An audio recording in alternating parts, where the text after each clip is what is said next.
Heaven on earth, know thyself to everyone seeking illumination. If you die before you die, then you won't die when you die. Chapter 1, The Call of the Opposites. I woke up, gasping as the cold, shallow waters of the pond rippled around me, chilling my skin to the bone. The sensation was strange, not unpleasant, but deeply unsettling, as though this water belonged to a world far removed from the one I had known.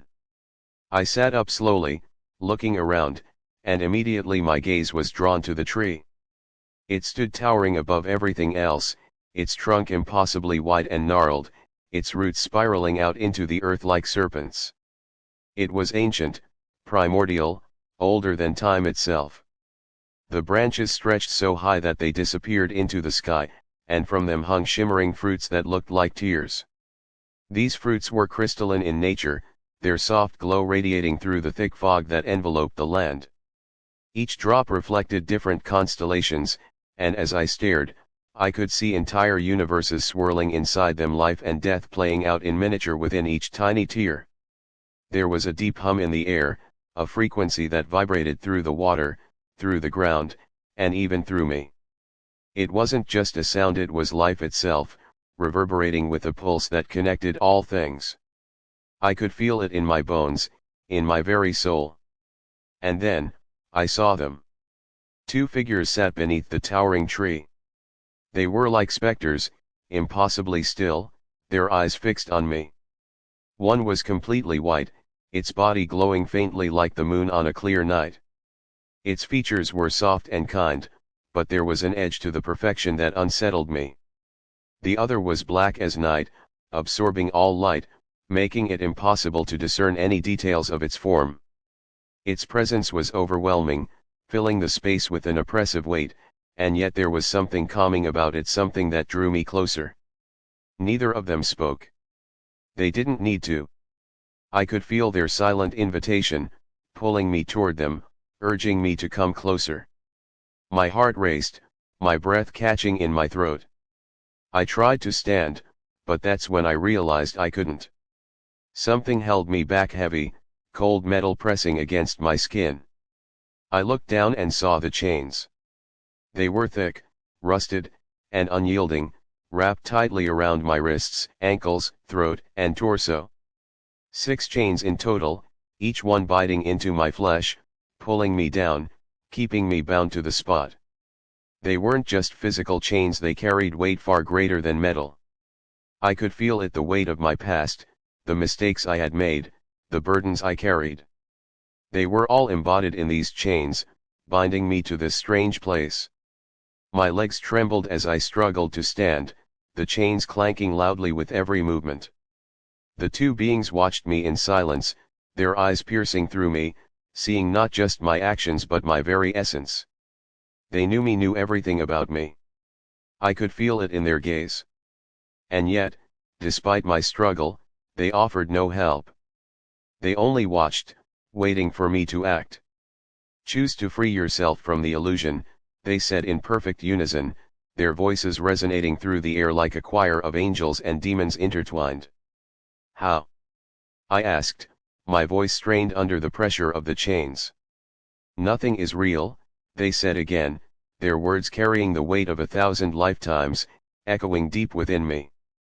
The moment those words left their lips, the chains that bound me disintegrated. They didn't simply fall away, they dissolved into the air like smoke, leaving no trace of their existence. I stared at my hands, now free, the marks of the chains still etched into my skin, a reminder of what I had carried for so long. I stood, unburdened for the first time, my body lighter, but my mind still weighed down by the enormity of what had just happened. I looked up at the beings, ready to thank them, but as I did, I saw something that sent a chill down my spine. They were me. Both the white figure and the black figure reflections of myself. It was as though I was staring into two mirrors, one showing the light within me, the other the darkness. They weren't gods, devils, or any external forces at all.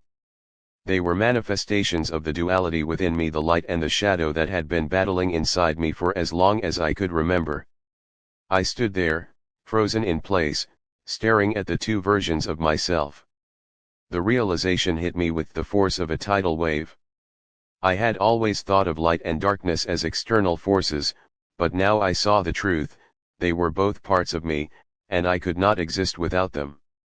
They were not enemies, they were two sides of the same coin.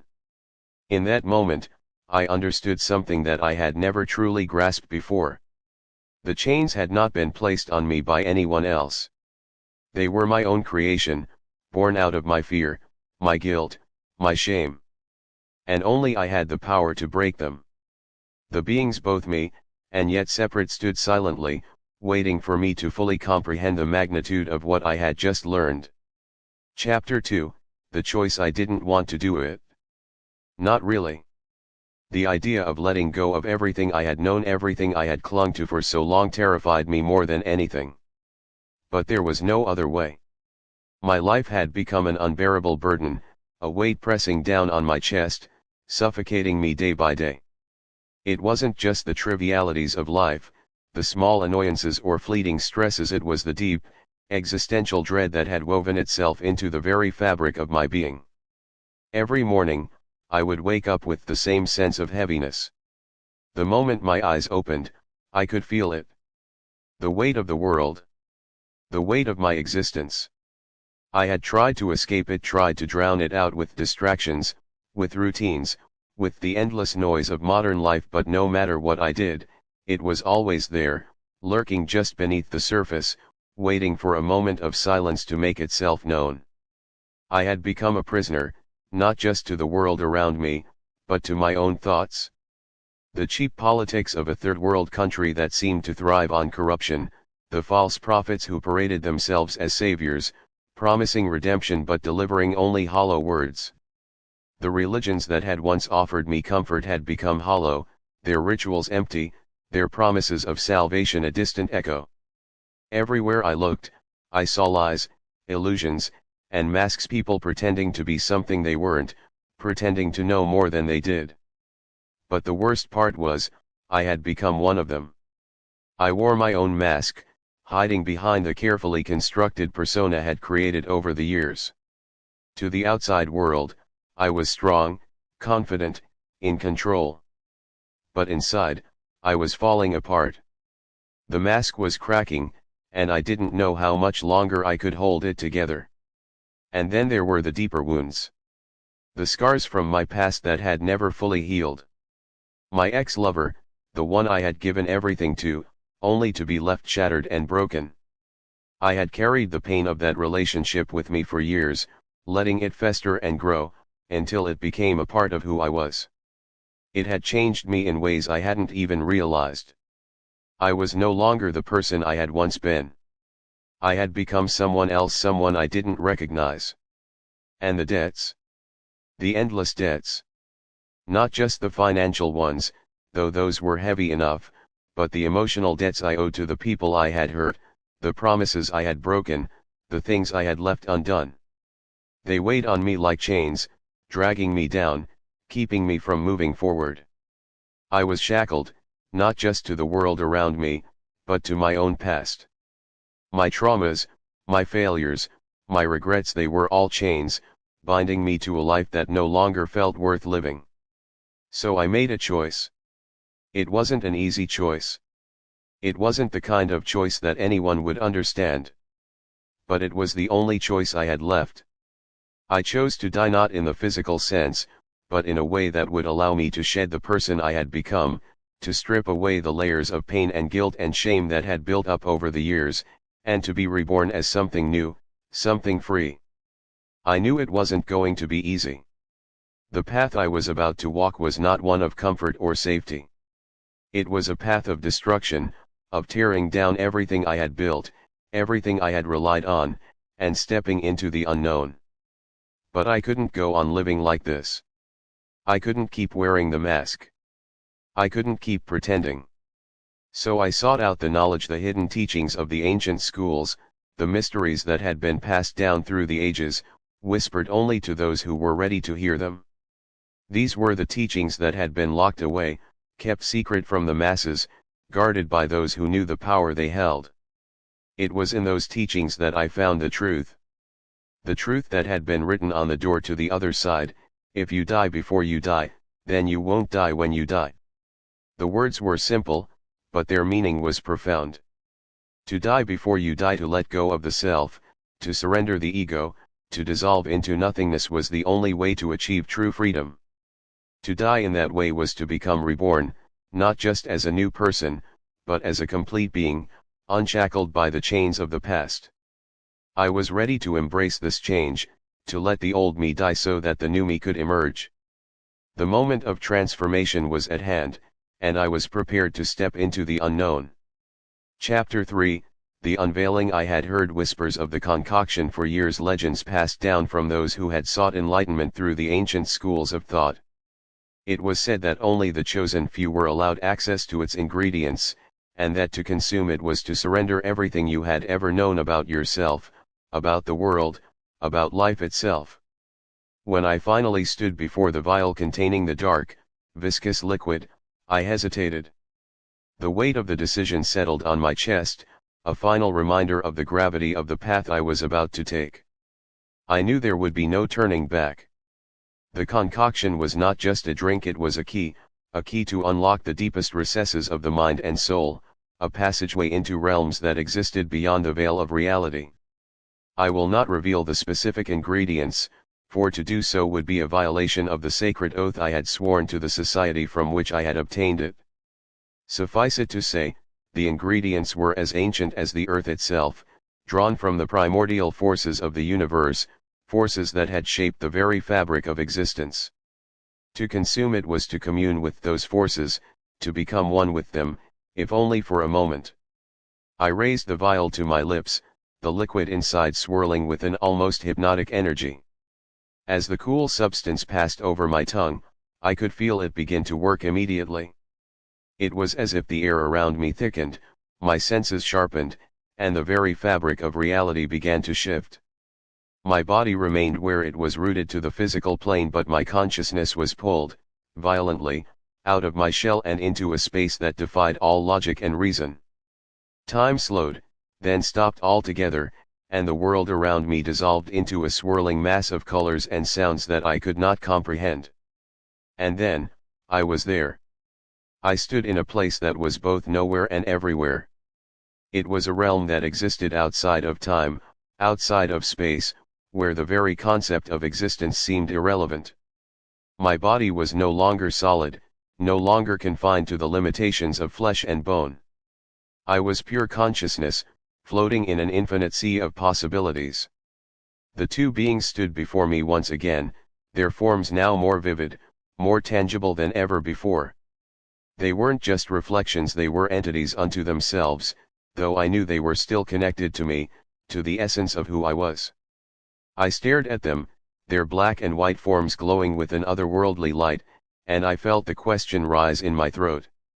Are you God and the devil? I asked, my voice echoing through the empty space around us. The two beings smiled, a smile that was both comforting and terrifying at once. We are, they said in unison, their voices harmonizing in a way that sent shivers down my spine. And we are both you. The answer struck me like a lightning bolt. I had expected something more complex, something more profound, but in its simplicity, their response was the most profound thing I had ever heard. I had always believed in the separation of light and darkness, of good and evil, of God and the devil.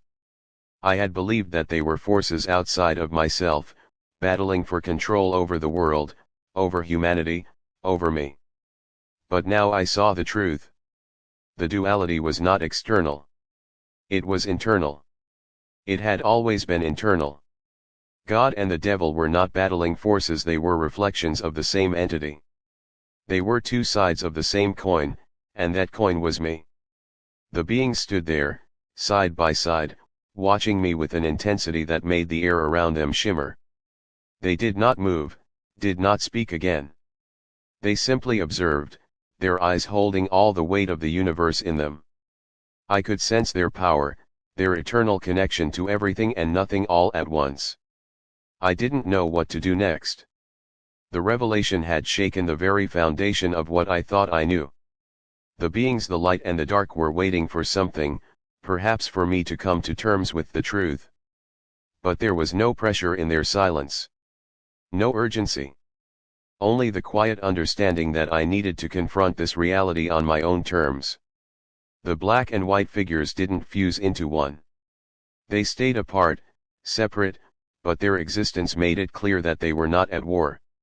They weren't here to give me answers. They were here to help me see that I didn't need them. As I stood there, suspended between worlds, I knew that my journey had only just begun.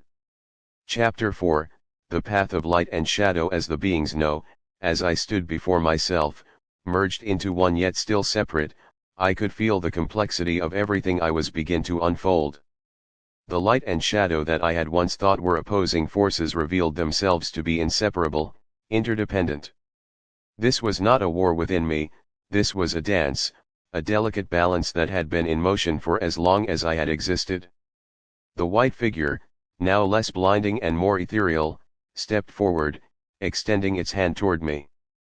As I hesitated, I could feel an overwhelming sense of calm and serenity washing over me, as if all the noise of the world had been muted, leaving only the pure essence of being. "Let me show you the light within you," it whispered, its voice no longer commanding but soft and nurturing. Suddenly, the ground shifted beneath me, and the surroundings began to change. Gone was the pond, the tree, the void of nothingness. I was now standing in a memory, my memory. I was a child again, no older than 7 or 8, running through a vast open field under the warmth of the sun. I remembered this place vividly. The grass was tall, swaying gently in the breeze, and the sky was the clearest blue I had ever seen. I was laughing. The sound of it echoed in my ears, so innocent and free.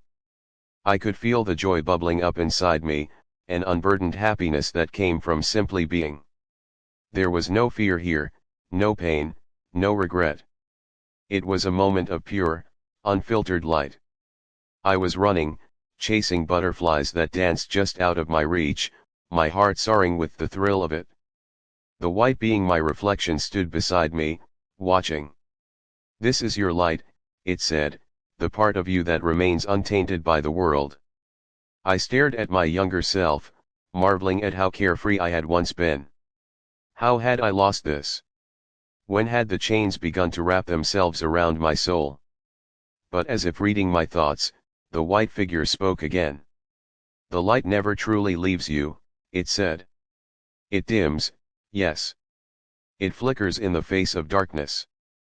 But it is always there, waiting for you to remember." I felt a pang of longing for that light, for the version of myself that had existed before the world had left its mark on me. Before the chains, before the burdens. I had forgotten what it felt like to be so free, so alive. The scene shifted again, dissolving like mist in the morning sun. The field disappeared, replaced by something far darker. I was a teenager now, sitting alone in my room, the soft glow of a single lamp casting long shadows across the walls. The air was heavy with silence, thick with a sadness that I had not yet learned to name.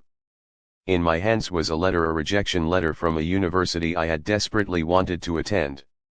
My dreams of escape, of a new life, had been crushed in a few cold, impersonal sentences. I could feel the weight of that moment, the shame, the anger, the sense of failure that had wrapped itself around me like a cloak. I had wanted so badly to prove myself, to show the world that I was worth something. But now, I felt like I was nothing. "This," the white being said softly, "is where your light began to dim." I watched as my younger self crumpled the letter in frustration, throwing it across the room. The rejection hadn't just been about the university, it had been about something deeper. It had confirmed the doubts I had carried for so long, the belief that I wasn't good enough, that I never would be. "Even here," the white being continued, "your light still existed. But it was overshadowed by the shadows of your mind." The sadness in the room felt suffocating, but this time, I didn't turn away from it. I stood there, watching my younger self, feeling the ache in my chest, the disappointment, the self-loathing. I wanted to reach out, to tell that version of me that it was okay, that this moment didn't define me. But I couldn't. I had to let it play out. You have to see, the white being said. The light and the shadow are both parts of you. Neither can exist without the other. And then the scene shifted once more, the room fading away into the darkness of the void. The black being, silent until now, stepped forward. Its presence was heavy, grounding, yet not menacing as I had once thought. You've seen the light, it said, its voice deep and resonant. Now, let me show you the shadow. The air around us grew colder, and I found myself standing in another memory, one far more recent. I was an adult now, standing in the dim light of a room I recognized instantly. It was my apartment, the place where everything had begun to unravel. I was arguing with someone, my ex-lover, the one who had left me scarred in ways I hadn't yet fully processed. Our voices were low, sharp, like knives cutting through the tension that hung in the air. I could see the anger in my own eyes, the frustration bubbling just beneath the surface. I wanted to hurt them, to make them feel the pain I was feeling, to lash out and cause damage. This, the black being said, is your shadow. I watched as the argument escalated, as my words became harsher, more cutting. I remembered this moment vividly. I had been so consumed by my own hurt, my own sense of betrayal, that I hadn't even realized how much damage I was doing. Not just to them, but to myself. The shadow isn't evil, the black being continued. It is a part of you, just as the light is. But the shadow thrives in the absence of understanding. It grows when you refuse to face your pain.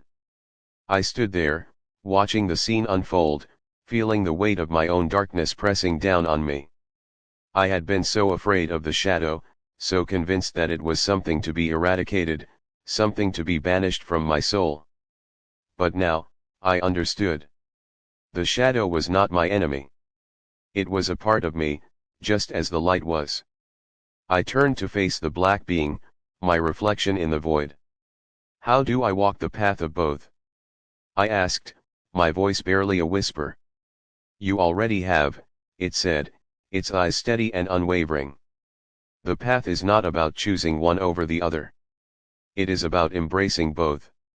The light and the shadow are two sides of the same coin. To walk the path is to accept them both. As the being spoke, I felt a strange sense of peace settling over me. The light and the shadow neither could exist without the other. And now, I could see them both, not as opposing forces, but as parts of a whole. Parts of me. For the first time, I understood the balance. And with that understanding came the realization that this journey was far from over. Chapter 5, The Illusions of the World. I stood in the center of the city, the cacophony of life swirling around me like a storm of sound and movement. There was something almost dreamlike about the way everything unfolded: the blaring horns, the shifting faces, the hurried footsteps that echoed through the streets. It was as though I was caught in a stream of consciousness, a river of people and events that had no end, no beginning, only the perpetual rush forward. As I focused on the scene around me, I became acutely aware of the masks each person wore. They weren't simple masks, nor were they static. Each one was crafted with a precision that reflected not just the outward persona of the person but their innermost desires, fears, and ambitions. The masks were alive, pulsating with energy as they morphed and changed, adapting to the situation or the person in front of them. It was as if the masks were the real beings, and the people behind them were mere shadows. I reached out, instinctively, toward one of the people who brushed past me, a young man in a business suit, his face obscured by a mask of ambition. His eyes were hard, cold, focused entirely on the smartphone he held in one hand while the other swung a briefcase with precision. His mask was flawless, the epitome of success, of drive, of control. But as he moved past me, I saw it flicker. Just for a moment. The mask shimmered, the confident features cracking, and beneath it, I glimpsed something raw. There was fear there, buried deep, a fear of failure, of losing everything he had worked so hard to achieve. His mask was a defense, a shield against the possibility of being seen as weak or unworthy. The mask allowed him to maintain the illusion of success, of invincibility, but underneath, he was just as vulnerable as anyone else.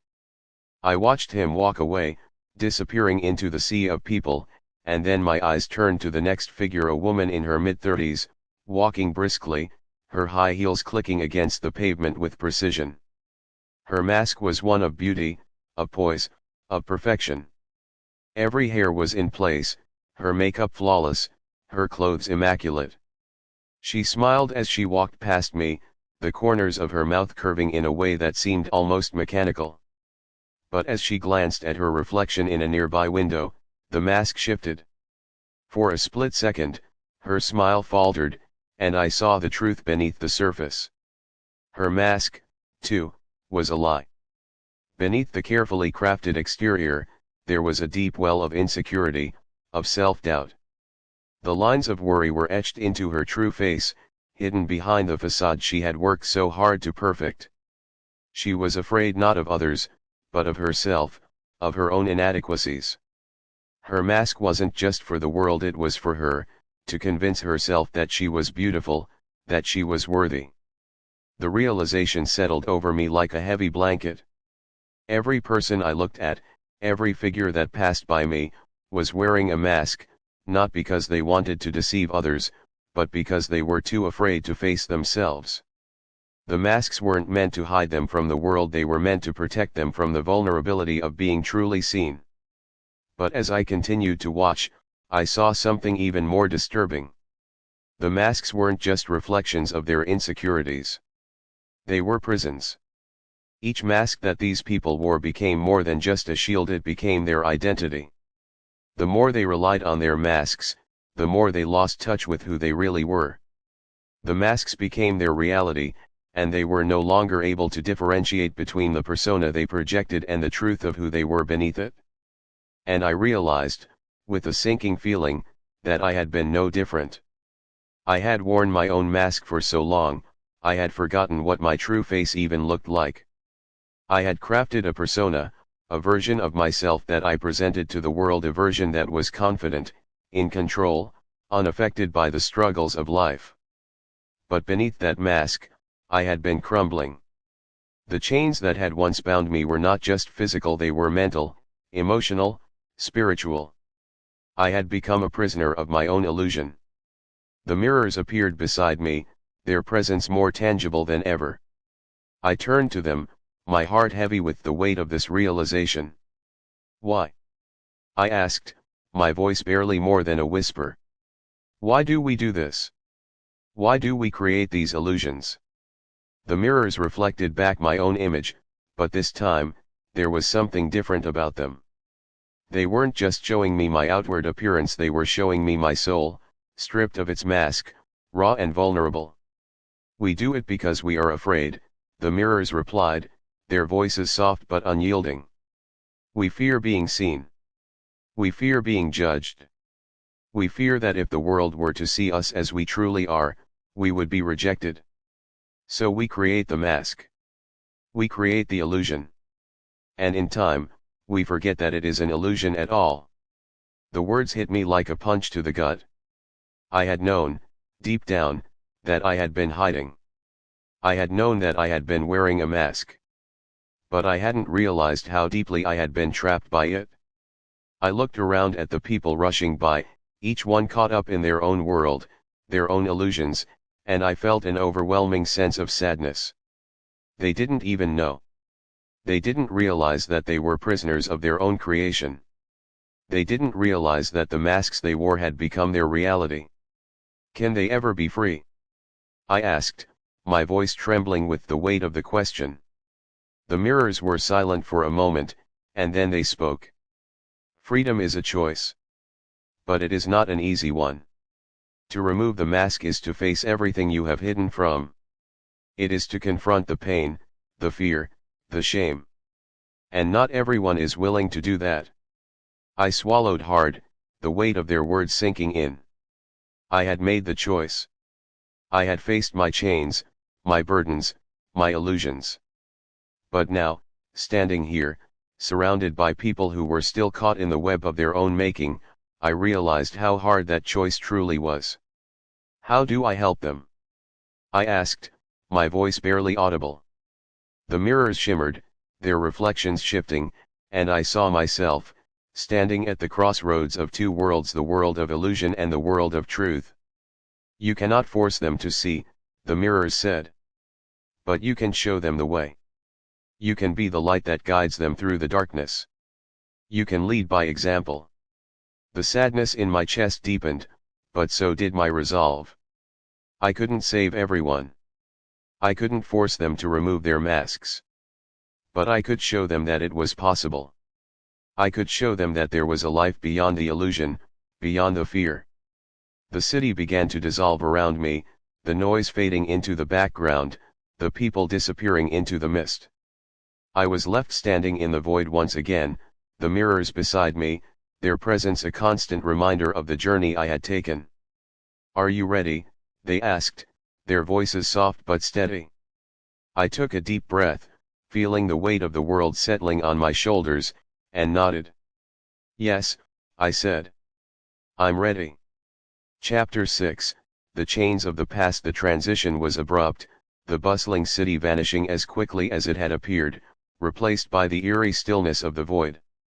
I stood there, alone once more, though I could still feel the presence of the mirrors hovering at the edge of my awareness.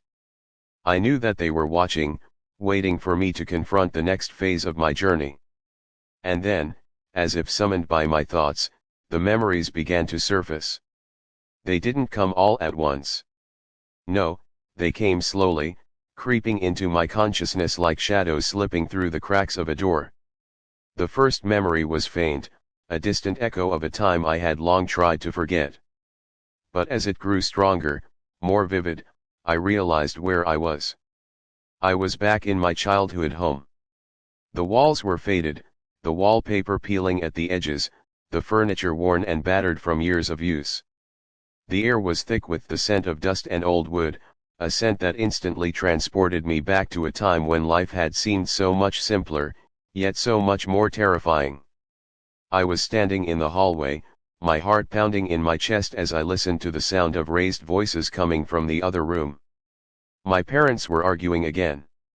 Their voices were sharp, cutting through the air like knives, each word dripping with anger and frustration.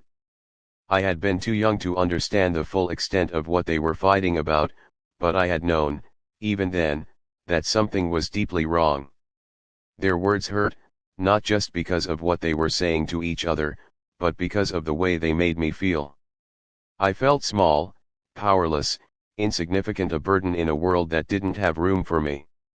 I had stood there, frozen in place, too afraid to move, too afraid to speak. The fear had wrapped itself around me like a second skin, sinking deep into my bones, planting the seeds of doubt and insecurity that would grow into the chains I would carry for the rest of my life. The fear of that moment of hearing my parents' voices escalate into something sharp and biting sank into me again, just as it had all those years ago. I felt it clawing at my chest, the helplessness that had defined so much of my childhood. I wanted to run into the room and stop them, to make them see each other, not as enemies, but as the people they had once loved. But I was just a child. And children are powerless in the face of adult turmoil. The memory shifted, and now I was sitting in my bedroom, the faint glow of the hallway light seeping through the cracks of the door. The voices were muffled, but they were still there, always there. It wasn't just the sound of anger that disturbed me, it was the uncertainty, the unknown that followed every argument. I never knew if this would be the one that tore everything apart, the fight that would end in someone leaving, in the collapse of the fragile world I had built for myself. I had learned, at a young age, to stay quiet, to stay hidden. I had learned to pretend everything was okay, even when it wasn't. I had learned to wear a mask, my first mask. And it was this mask that would later evolve into something far more complex, something far more dangerous. It wasn't just a mask to hide from the world, it was a mask to hide from myself. The scene dissolved, and I found myself standing in another room. This time, I was older, a teenager, my fists clenched at my sides as I faced my ex-lover. The room was dark, the air thick with tension, and I could feel the weight of the words we were about to say pressing down on me like a physical force. "You don't understand me," I said, my voice trembling with a mixture of anger and desperation. "You never did." They stood across from me, their arms crossed, their eyes cold. "Maybe you don't deserve to be understood." The words hit me like a slap to the face. My heart pounded in my chest, and for a moment, I couldn't breathe. I had spent so much of myself, given so much of who I was to this person, and now they were telling me that it wasn't enough, that I wasn't enough. The pain of that realization was sharp and unrelenting, like a knife twisting in my gut. I had thought, at the time, that the pain would pass. That I would get over it, move on. But I hadn't. I had carried it with me, buried it deep inside, where it festered and grew, wrapping itself around my heart like a chain. It wasn't just the heartbreak that stayed with me, it was the feeling of inadequacy, the belief that I would never be good enough, that no matter how much I gave, it would never be enough to make someone stay. The black being, now a shadow beside me, spoke in a low, steady voice. "You built these chains yourself." I turned to look at it, my eyes burning with unshed tears. "Why? Why would I do that?" "Because pain is easier to carry than uncertainty. You chose to hold on to the hurt because it was something you could control. The chains gave you something to hold on to when everything else felt like it was slipping away." I swallowed hard, the truth of its words settling into the pit of my stomach. It was true. I had chosen to hold on to the pain, to the memories of my past, because they were familiar. They were the only things that had stayed with me through it all. The hurt had become a part of me, and in a twisted way, it had given me a sense of security. But that security was an illusion. The chains that I had thought were protecting me were actually suffocating me, keeping me from moving forward, from healing. I looked down at my wrists, at the invisible chains that I had worn for so long. They were still there, but they were weaker now, frayed at the edges. I could feel them loosening, unraveling, as I faced the truth of what they were. "It's time," the black being said. "Let them go." I hesitated for a moment, the weight of the chains still heavy on my shoulders. But then I closed my eyes, took a deep breath, and released them. One by one, the chains fell away, clattering to the ground with a dull thud. When I opened my eyes again, the room had dissolved, and I was once again standing in the void. Chapter 7, The Death of the Ego. The void was vast, stretching out endlessly in all directions, a sea of nothingness that seemed to swallow everything in its path. There was no light here, no shadow, no up or down. Just emptiness. I stood at the edge of it, teetering on the brink, my heart racing as I looked out into the abyss. I knew what was coming. The mirrors had warned me. The beings my reflections had prepared me. This was the final step. The death of the ego. The black being, now a part of me, spoke in a voice that seemed to echo through the void. The ego is not what you think it is. It is not a part of you that can be removed, cut away.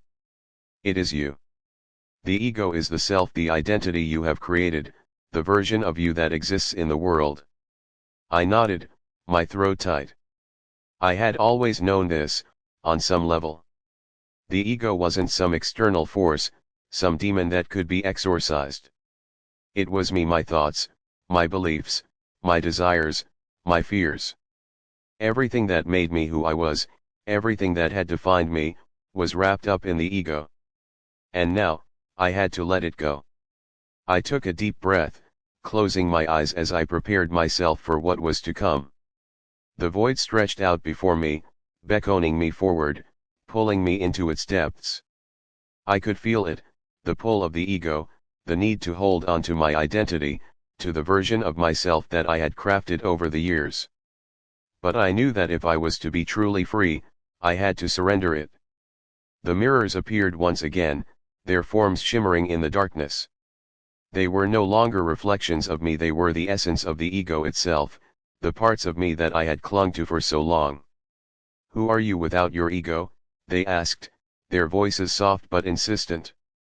The question hung in the air, heavy with the weight of everything it implied. Who was I without my ego? Without my identity, my desires, my fears? If I let go of everything that had defined me, what would be left? I didn't know. And that terrified me. I stood there, trembling on the edge of the void, my heart pounding in my chest. I wanted to step back, to hold on to the version of myself that I had known for so long. But I knew that if I did, I would never be free. I would always be bound by the chains of the ego, by the need to define myself, to control my reality. So I stepped forward. The void swallowed me whole. For a moment, there was nothing. No sound, no light, no sensation. Just pure, unrelenting emptiness. I could feel my sense of self dissolving, unraveling like a thread being pulled from a tapestry. Everything that I had thought I was, everything that I had believed about myself, began to fall away. I was no longer a person. I was no longer a being. I was simply consciousness. Pure awareness, floating in the infinite void. It was terrifying. The ego had always been my anchor, my connection to the world, to reality. Without it, I felt like I was drifting, lost in a sea of nothingness. But at the same time, it was liberating. There was no more fear, no more desire, no more need to be anything other than what I was in that moment. I was free. The mirrors faded away, their forms dissolving into the void. I was alone, but I wasn't lonely. I was simply being. And in that moment, I understood. The ego wasn't something to be destroyed. It was something to be integrated. The ego was a part of me, but it didn't define me. I could exist without it, but I could also choose to bring it with me, to use it as a tool, rather than a prison. I smiled, the weight of the realization settling over me like a blanket. The void no longer felt empty, it felt full, alive with possibility. I had died. But I had also been reborn. Chapter 8, Rebirth in the Void. In the vast expanse of the void, where time ceased to have meaning and space stretched endlessly in all directions, I stood face to face with the two beings who had guided me through this journey, the black one and the white one. The beings that, up until this point, I had believed represented the duality of my soul, light and shadow, good and evil, God and the devil.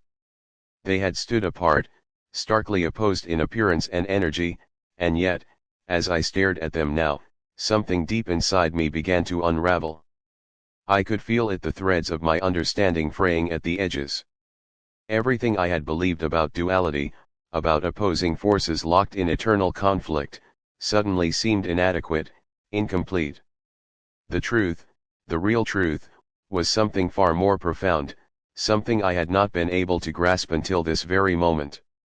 The two beings, one radiant white, the other a void of blackness, stepped closer to each other, and I could feel the air around them hum with energy. The tension I had sensed before was still there, but now it had shifted, transformed into something else. It wasn't the tension of opposition. It was the tension of unity. The white being, its form glowing with a light so intense it was almost blinding, turned to me, and its once perfect, comforting smile twisted into something more revealing. "You have always believed I was the light," it said, its voice smooth but laced with something darker. "You have clung to the illusion of purity, of perfection, because that is what you wanted to believe." The black being, silent until now, finally spoke. Its voice was deep, resonant, a calm that steadied the air around us.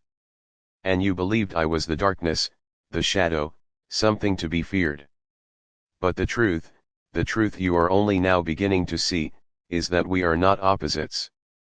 We are the same." My breath caught in my throat as I stared at them, the weight of their words sinking deep into my chest. What do you mean? I asked, though the answer was already forming in the back of my mind, a truth I had not been ready to face until now. The black being stepped forward, its presence grounding me, pulling me out of the illusion I had created for myself. Light and shadow, good and evil, God and the devil, these are not separate forces. They are different aspects of the same whole. We are not enemies. We are one. The white being nodded, its radiant glow dimming ever so slightly as it spoke. You have lived your life believing in duality, in the struggle between good and evil, between light and darkness. But this has been an illusion, a mask that has kept you from seeing the truth. I felt the ground shift beneath me as the weight of their words pressed down on me, unraveling everything I had once thought to be true. The duality was an illusion. There was no battle between light and dark, between God and the devil. There was only one force, one energy, one being, and that being was me. The two figures, once so distinct and separate, began to move toward each other. Their forms shimmered, flickering as if they were dissolving, and then, as I watched in awe, they began to intertwine. The white light of the radiant being and the deep shadow of the black being swirled together, merging into a single, unified form. Their edges blurred, their separate energies becoming one, until there was no distinction between the two. They were no longer two beings. They were one. I felt it, deep inside me, a profound shift, a merging of my own light and shadow, my own conflicting desires, fears, and hopes. The duality within me had dissolved, replaced by a sense of wholeness, of unity. I had been searching for answers, for clarity, believing that I had to choose between the light and the dark, between good and evil. But now I saw the truth. There was no choice. There was no battle. There was only balance. The new being, the one that had been born from the merging of the black and white figures, turned to me, its eyes glowing with an energy that was both radiant and shadowed, both calming and intense. "We are you," it said, its voice a perfect harmony of both the black being and the white being. "We have always been you." The realization hit me like a wave, crashing over me and pulling me under. All along, I had been searching for something outside of myself, believing that these beings were representations of forces beyond my control. But they weren't. They were me. The light and the shadow, the good and the evil, the God and the devil, they were all aspects of myself, different faces of the same being. I had created the illusion of duality to make sense of the world, to categorize and understand the complexities of my own existence. But now, I saw through the illusion. The two beings had never been separate. They had always been one. And that one being was me. The new being, the unified version of myself, stepped closer, its presence both familiar and awe-inspiring. "You are not just light," it said, "and you are not just shadow. You are both. You always have been." I could feel the weight of its presence, not oppressive, but grounding, like a solid truth I had been missing my entire life. The energy between us hummed with a sense of wholeness, a completeness that had been absent before. The illusion of duality had been a barrier, one that I had constructed for myself to make sense of a chaotic world. But now, standing before this being, this unified version of myself, I understood the true nature of existence.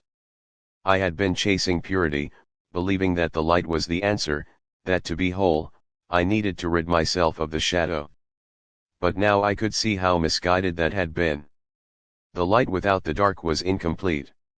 The shadow without the light was empty. One could not exist without the other.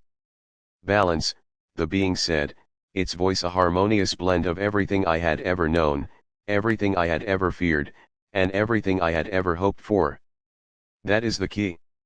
Not perfection, not purity, but balance. I could feel it now, the light and the shadow within me, not at war, but dancing together, intertwined in a delicate, eternal embrace. The parts of myself that I had tried to reject, the pain, the fear, the anger, they weren't something to be eradicated. They were something to be understood, to be integrated. Without them, I could never be whole. The being reached out its hand, and for the first time, I did not hesitate.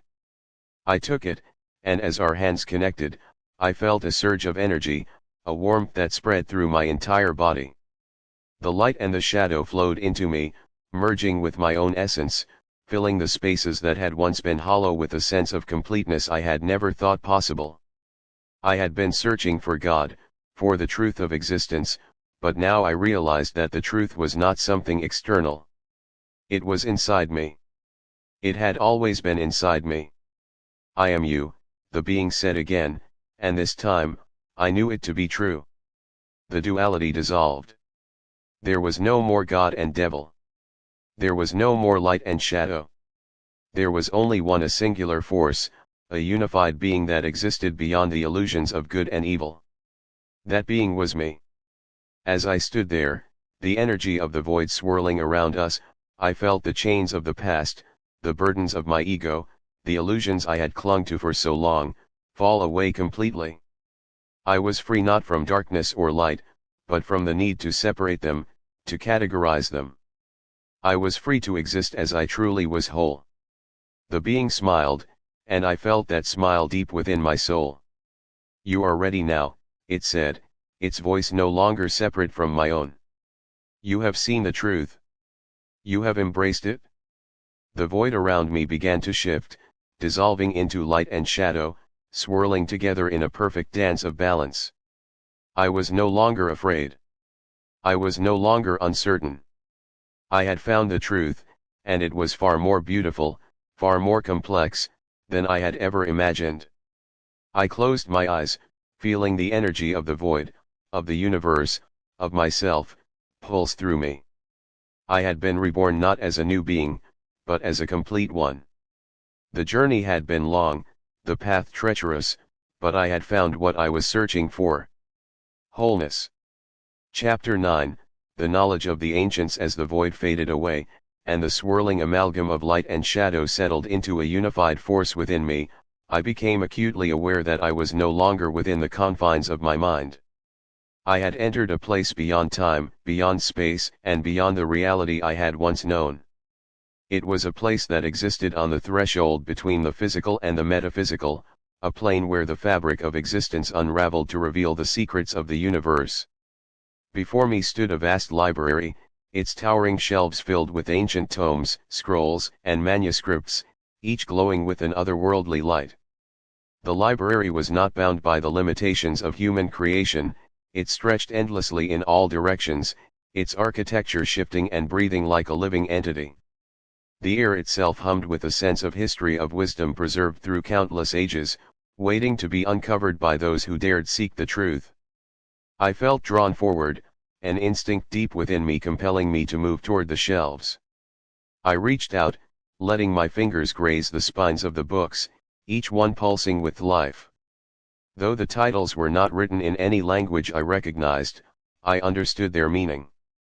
These were the hidden teachings of the ancients, the knowledge that had been passed down through secret societies, preserved by those who had transcended the limitations of ordinary existence. I could feel the weight of their wisdom calling to me, beckoning me to uncover what had been veiled for so long. As I selected a manuscript from the shelf, its cover worn and cracked with age, a surge of energy coursed through me. The symbols on the pages began to shift, rearranging themselves into a language that spoke not to my mind, but directly to my soul. The beings, the ones who were now a part of me, whispered in my mind, their words echoing with clarity, "Know thyself." This phrase, once a simple aphorism, now resonated with a power I had never understood before. It was the core teaching of the ancients, the foundation upon which all other knowledge rested. To know oneself was to understand the universe, to see beyond the illusions that had governed humanity for millennia. As I began to read, the manuscript revealed its first teaching: the first key to knowledge is the awareness of illusion. Reality is but a dream, shaped by the perceptions of those who experience it. To awaken is to understand that the dream is malleable, that truth is fluid. The words flooded my consciousness, revealing truths that had long been hidden from me. The manuscript explained that the world we perceive is not fixed, not solid. It is a reflection of our inner state, shaped by our beliefs, our fears, and our desires. The ancients had understood this. They had known that reality was an illusion, a dream that could be shaped by those who awakened to the truth. The world was not a rigid construct, but a malleable, fluid expression of consciousness. I could feel the weight of these teachings settling into my being. The awareness of illusion was the first key to unlocking the deeper mysteries of existence. To see the world as an illusion was to gain mastery over it, to understand that truth was not something fixed and immutable, but something that could be shaped and reshaped by the mind. The next section of the manuscript delved deeper into the nature of duality, echoing the lessons I had learned during my journey with the beings who had once been my mirrors. Light and shadow, good and evil, divine and demonic, these were not opposing forces, but complementary aspects of the same whole. The ancients had taught that true wisdom lay in the reconciliation of these forces, in understanding that balance was the key to all things. The illusion of separation was just that, an illusion. The light could not exist without the shadow, and the shadow had no meaning without the light. The second key to knowledge is the dissolution of fear. Fear is the chain that binds the soul to the illusion. To break free from fear is to see clearly, to act with purpose and intent. Only then can one wield the power of the divine. As I absorbed these words, I felt the chains of my past, the chains I had confronted in earlier chapters, dissolve even further. I realized that fear had been the root of my suffering, the force that had kept me shackled to the mundane world of politics, debts, and traumas. Fear was what had bound me to the illusion of separation, the belief that I was not enough, that I was powerless in the face of the world's challenges. But now, in the presence of this ancient wisdom, I saw fear for what it truly was, an illusion, a trick of the mind that had no true power over me unless I allowed it to. The manuscript detailed how fear blinds the soul, keeping it from seeing clearly. It described how fear distorts reality, turning possibility into threat, and how the dissolution of fear was necessary for true knowledge to arise. To break free from fear was not simply to overcome it in a moment of courage, it was to understand that fear itself was an illusion, a shadow cast by the ego to protect itself from the unknown. As I turned the page, I felt a sense of lightness, of freedom that I had not experienced before. The chains that had once weighed me down were gone, replaced by a sense of purpose and clarity. I was no longer bound by fear. The teachings continued, revealing more profound insights into the nature of existence. The manuscript spoke of the cycles of life and death, of the eternal return, the patterns that govern the flow of energy through the universe. It revealed the hidden meanings behind ancient symbols: the serpent, the tree of life, the Ouroboros, each representing different aspects of the soul's journey toward enlightenment. These symbols were not just religious artifacts or cultural relics, they were maps to the soul, guides to understanding the deeper layers of existence. The third key to knowledge is the mastery of self. To know thyself is to know all things. Within you lies the power to create, to destroy, to transcend. You are the center of the universe, the axis upon which reality turns. All things flow from you, and to you, they shall return. These words struck me with a force that shook me to my core. To know thyself was to know the universe. The self was not a separate entity, not a mere individual moving through a chaotic world. The self was the universe, the center around which everything revolved. I was the creator of my own reality, the architect of my own existence. Everything that flowed through me, light and shadow, creation and destruction, was an expression of my own power. The manuscript explained that the mastery of self was the final key to knowledge. It was not enough to understand the illusions of the world, or to dissolve fear. To truly master the universe, one had to master oneself. This mastery was not about control or domination, it was about alignment. To know oneself was to align with the divine flow of the universe, to understand that all things were interconnected, and that the self was both the creator and the created. As I read these words, I felt the full extent of the transformation I had undergone. The beings, the void, the death of my ego, these were not just stages in a journey of self-discovery. They were the necessary steps to reach this point, to gain access to the knowledge that had been hidden for so long. But with this knowledge came a responsibility I had not anticipated. What would I do with this power? Would I use it to shape the world in my image, to bend reality to my will? Or would I let go of the need for control, accepting that true wisdom lay in surrender, in allowing the universe to unfold as it should? The manuscript seemed to sense my internal conflict, for the next page contained a warning: beware the temptation of the ego. Even in the face of knowledge, the ego will seek to assert itself, to claim ownership of the power that flows through you. True mastery comes not from control, but from alignment with the divine flow.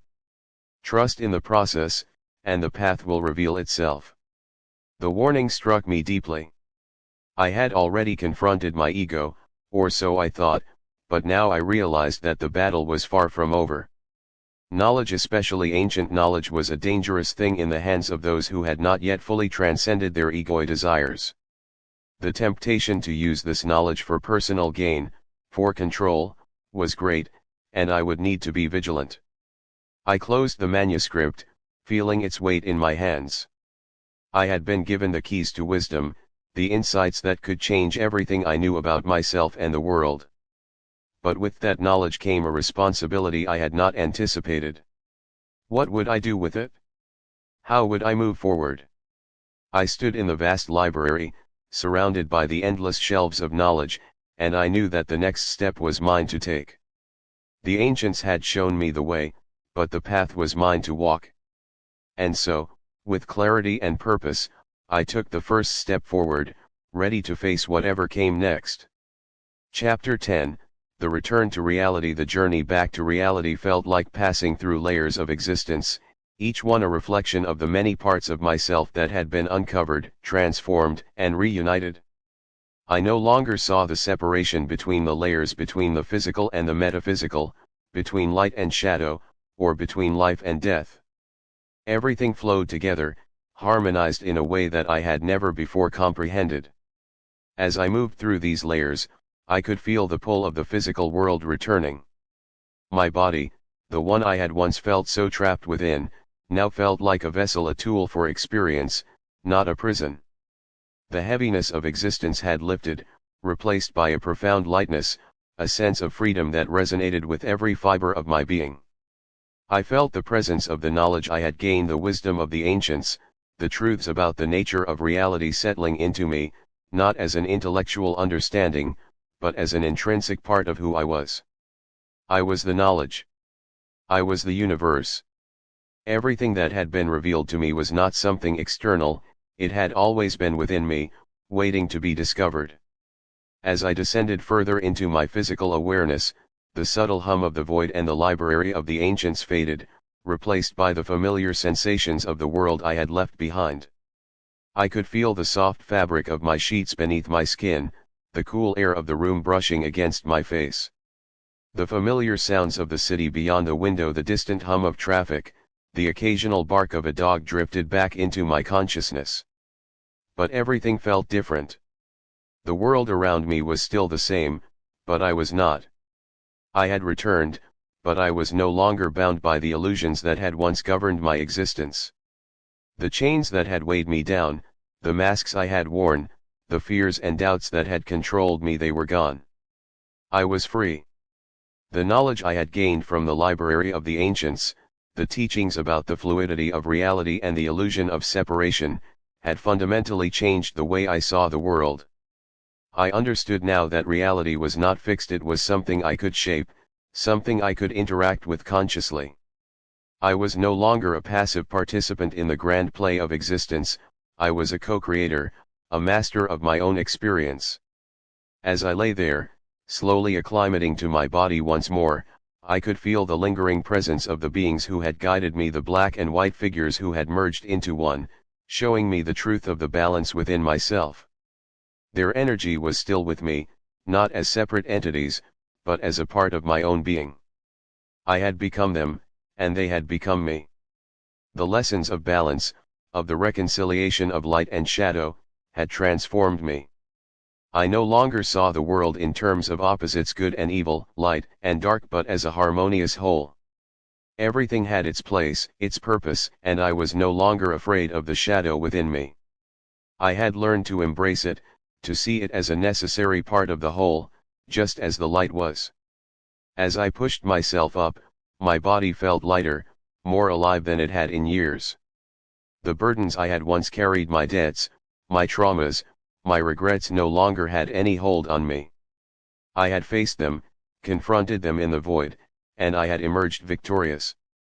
I had died to my old self, and now I was reborn. The world outside the window seemed to shimmer in the early morning light, the soft rays of the sun casting long shadows across the room.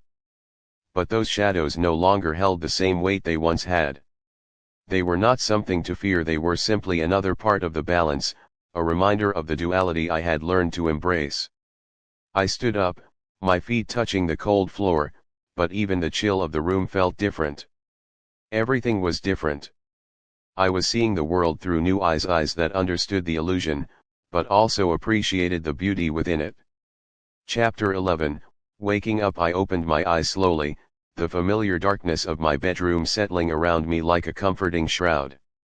For a moment, I lay still, my body heavy, as though it had been asleep for centuries. My limbs felt foreign, like they belonged to someone else, a body that had carried the weight of countless lifetimes. The journey I had just been on lingered in the air around me, not as a burden, but as a deep imprint, etched into the very fabric of my consciousness. I sat up slowly, the world around me swaying slightly, as if the remnants of the void were still fading, retreating back into the far corners of my mind. My bed, the cluttered nightstand, the soft glow of the streetlight filtering through the curtains, it all seemed so ordinary, yet somehow everything had changed. I had changed. The chains that had once bound me, the invisible shackles of the past, the debts I owed, the heartbreaks I had carried, the traumas that had haunted me were gone. I no longer felt the weight of them pressing down on my soul, dragging me into the depths of despair. I was free. Truly, completely free. I sat there for a moment, feeling the quiet stillness of the room, as if time itself had paused to give me a moment to reflect. The faces of the beings, the black and white figures, now unified into one, flashed before me, their voices echoing in the corners of my consciousness. We are both you.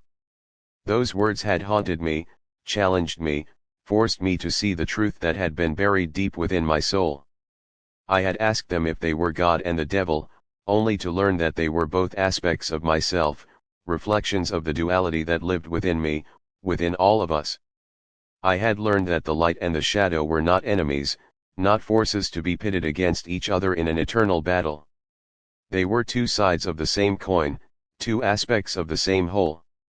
It had taken me a lifetime to understand that truth, to see beyond the illusion of separation, of duality. But now, I understood.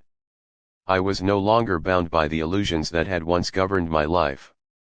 The world around me, the people, the problems, the struggles, they were still there, but they no longer had power over me.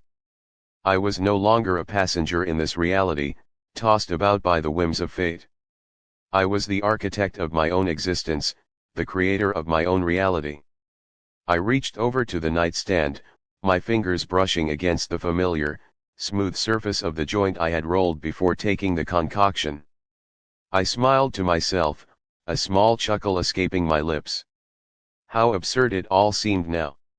I had journeyed through realms beyond the physical, faced the deepest parts of my soul, and come back with the knowledge of the ancients. And yet, here I was, about to light a joint in the darkness of my bedroom, as if none of it mattered. But it did matter. That was the beauty of it. I struck the lighter, the small flame flickering in the darkness, casting soft shadows across the room. I brought the joint to my lips, inhaling deeply, the sweet smoke filling my lungs, its warmth spreading through me like an embrace.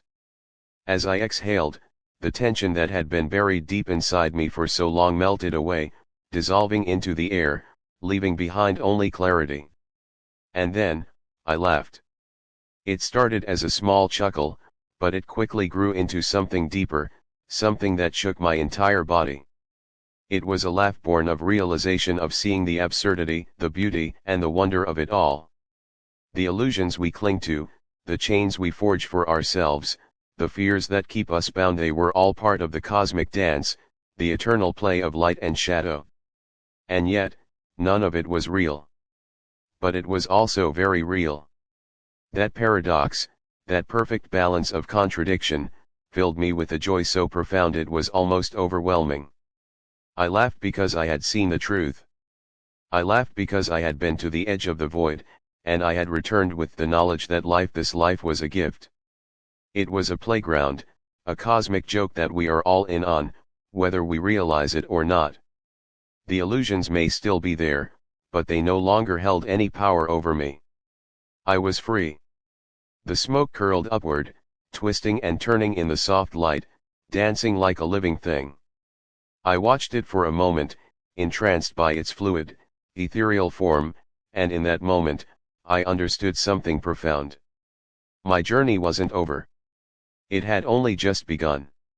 The transformation I had undergone wasn't the end, it was the beginning of something new. I had been reborn.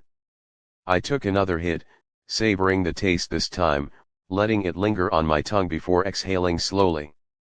The chains of my past, the burdens I had carried for so long, were gone. But the world? The world was still the same. The people I had left behind, the problems I had once thought insurmountable, they were still out there, waiting for me to return. But now, I had something they didn't. I had the truth. And with that truth came freedom. I wasn't sure what I would do next, but for the first time in a long time, that didn't scare me. The unknown, once a source of fear and anxiety, now felt like a vast expanse of possibility. I was no longer shackled by the doubts and uncertainties that had once held me back. I was no longer the same person who had been weighed down by the chains of my past. As I sat there, the joint in one hand and the weight of the universe in the other, I smiled to myself. Everything felt lighter, my thoughts, my body, my soul. The burdens I had carried for so long, the ones that had weighed me down and held me in place, were gone. I had shed them in the void, left them behind like an old skin, and now I was free to move forward, free to live without the constraints of fear and regret. I inhaled again, the sweet smoke curling through my lungs, and as I exhaled, I could feel the remnants of my old self dissipating, leaving nothing but clarity and peace in their wake. The chains were gone, but I still remembered them. I could still feel the echoes of their weight, the way they had once wrapped themselves around me, constricting my every movement, every thought. But now, those chains had no power over me. They were nothing more than memories, shadows of a past that no longer defined me. The world outside the window was still turning, still moving forward, oblivious to the transformation that had taken place within me. The people I had known, the problems I had left behind, they were all still out there, waiting for me to return. But I was different now. I had the truth. And with that truth came a freedom that no one could take from me. I thought about the beings I had encountered in the void, the black and white figures who had once represented the duality within me, who had merged into one, dissolving the illusion of separation. They had shown me the truth about myself, about the universe, about the balance of light and shadow. They had shown me that I was not just one thing, not just light or dark, but both. And in that realization, I had found peace. But the journey wasn't over. I had come back to this world, to this life, and I knew that there was still work to be done. I had been given the gift of knowledge, of understanding, but now I had to decide what to do with it. How would I live, knowing what I now knew? How would I move forward, with the weight of the universe in my hands? I wasn't sure. And that was okay. For the first time, the uncertainty didn't frighten me. The future was a blank canvas, and I was free to paint it however I chose. I was no longer a prisoner of my own mind, no longer bound by the expectations and limitations I had once placed on myself. I was free. I smiled to myself again, the warmth of the joint spreading through my body, grounding me in the present moment. The world was still the same, but I was not. I had been reborn, not just as a new version of myself, but as something more, something whole. I had died in the void, faced the dissolution of my ego, and now I had returned, stronger, wiser, and more complete than I had ever been. The laughter bubbled up again, deep and joyful, spilling out of me in waves. It was a laugh born of understanding, of seeing the world for what it truly was, a beautiful, absurd, and wondrous illusion. A cosmic joke, and I was finally in on it. I took one last hit from the joint, letting the smoke fill my lungs before exhaling slowly, watching as it curled and danced in the dim light of the room. The chains of my past were gone, and in their place was the freedom to live, to create, to be whoever I wanted to be. I was no longer bound by fear or doubt. I was no longer a slave to the illusions of the world. I was something new. Something more. As I sat there, the joint burned down to its last ember, I felt a sense of calm settle over me. The journey had been long, the trials difficult, but I had made it through. I had died 100 deaths, faced the darkest parts of myself, and emerged on the other side, whole and free. And for the first time in what felt like forever, I was truly alive. I smiled to myself, the warmth of the smoke still lingering in my lungs, and as I exhaled one last time, I whispered softly to the universe, to myself, to everything and nothing all at once. The end, or perhaps, the beginning.